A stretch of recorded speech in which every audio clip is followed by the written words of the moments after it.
Hello guys, and welcome to yet another Optics Straight Roundtable. We only have two Riflescopes here. These are Target Riflescopes, the novelties in 2020. As you can see, we're all wearing masks due to COVID-19, the pandemic. It's 2020. Very difficult year. Very strange year also in terms of hunting fairs.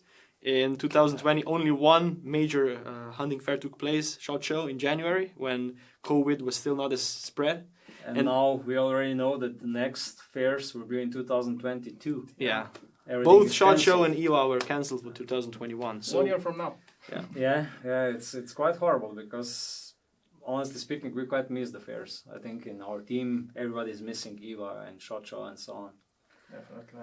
Okay, but there was some new stuff, some upgraded scopes, some new scopes in 2020. They were all presented online. Yeah. Because this was the normal way of presenting new products in 2020. We have to point out here that in the field of target riflescopes, only the novelties were scarce. This is something what I just simply don't get it. There is a flood of riflescopes in the tactical segment.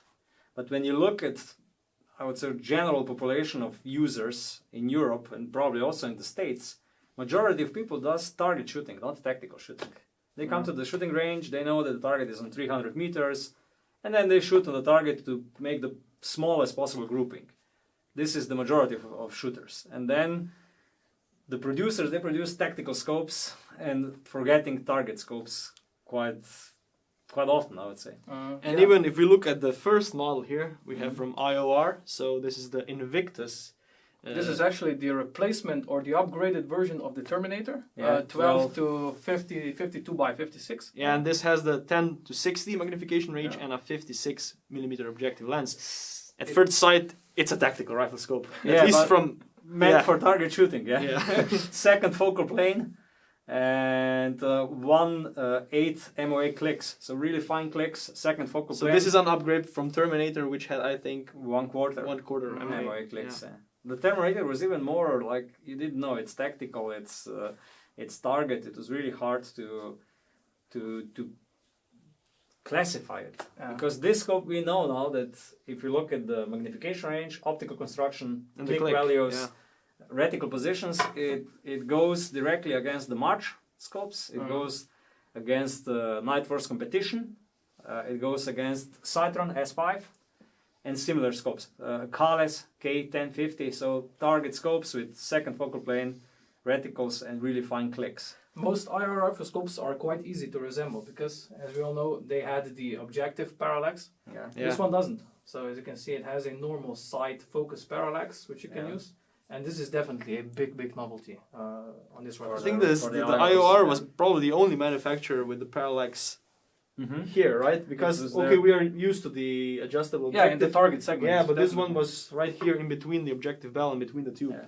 They were the only producers that have done that, and it was not a particularly bad solution. Yeah. It was not really good because, honestly speaking, it was way too far in front. Yeah. But it worked. For the shooting position, maybe having it here on the left, you don't have to stretch your hand and move out of the ideal position. So, for me, optically speaking, it's okay. The glass is really nice and so on. Okay, the eye box is not really the best, but on a target scope, when you are in prone position, stationary and so on, even with not the best eye box, you still are able to use it. The clicks are fine. Sorry, Theodore. What's also very interesting is the reticle for me. With target riflescopes, at least I am, and mostly the majority of shooters in Europe are used to very thin rifles. Fine crosshair. Fine crosshair, target dot, that's it. Yeah. This one is very elaborate. It has a lot of drop overs, a lot of lines. It's a tactical reticle in the second focal plane, which is really hard to use. I find this very interesting. Even the fact that the reticle subtensions can be used, can be benefited from in 3 magnifications is really tactical. It's written, if you put it on 17.5, then all the subtensions are half of mil. So half of mil. If you put it on 30, I think it's 1 MOA. And then on half 60, MOA on half 60. MOA. Interesting. For customers, it's also going to be quite relishing to hear that this riflescope is cheaper than the Terminator. Yeah. The Terminator was around 2,800, 700 euros, I don't know. This one is around 2,400 euros, something like this, I think. It's cheaper. It's not a bit cheaper. I would say it's in the same league as Kahles K1050, Yeah. Sightron S3 and similar. I do think that it would sell much better if they would offer it with a normal target reticle. Just fine crosshair, nothing else. Although the reticle is very thin, in the middle especially, Yeah. but it's Still. very, very elaborate. Yeah, I have too to say. many hashes and so on. It's even quite an interesting turret for a target scope. It's a tactical turret, but even for target shooting, you're able to use it. It's not so bad. Okay, so the second thing was I would say the brand that really understands tactical target scopes really well, and also, honestly speaking, they dominate the whole entry level and mid range. By far, the most popular are Sightrons. So when you come from, let's say, 800 euros to 1,500 euros, they dominate this market completely. And it's understandable because they produce scopes with really high magnification. This one goes 10 to 50. Really fine clicks, 1.8 MOA. Target reticles, no illumination. That one even has the illumination, which for target shooting is of no use. They even have target turrets, so elevated and capped. Yeah. So I've heard these are redesigned on those. Is that true? yeah, with different colors and so on. So they did a refresh of the Sightron S3 model. It's also made of. The previous model was made in two parts. So one part here and the objective then, and this one is made from. I would say the chassis single part, which is very interesting. It adds to the robustness. Right? Yeah, this was only 10 to 50 by 60 models. Yeah. All other models were already made out of single part construction. The 10 to 50 by 60 had a thread here in. So probably because it's quite long, right? Yeah.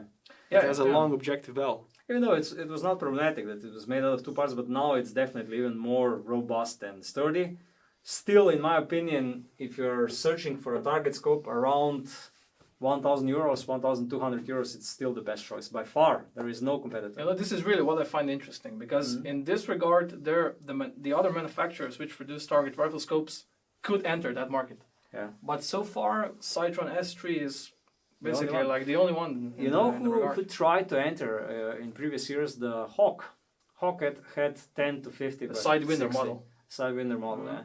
But the quality was not of the tracking, and the optics was not on the same level, and it was only like 10% or maybe 15% cheaper, not much more. I also think that this has to do with the fact that the Sightron doesn't invest a lot into marketing, more into the quality of optics and into the features. Yeah, their previous, the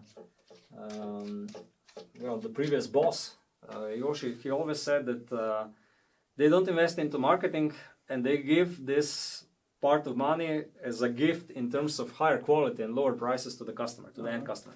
And that's true, because in the target shooting, sport shooting community, which doesn't do a lot of tactical shooting, Sightron is the most popular brand. I would say 90% of all shooters, target shooters, at least in our region, starts with Sightron.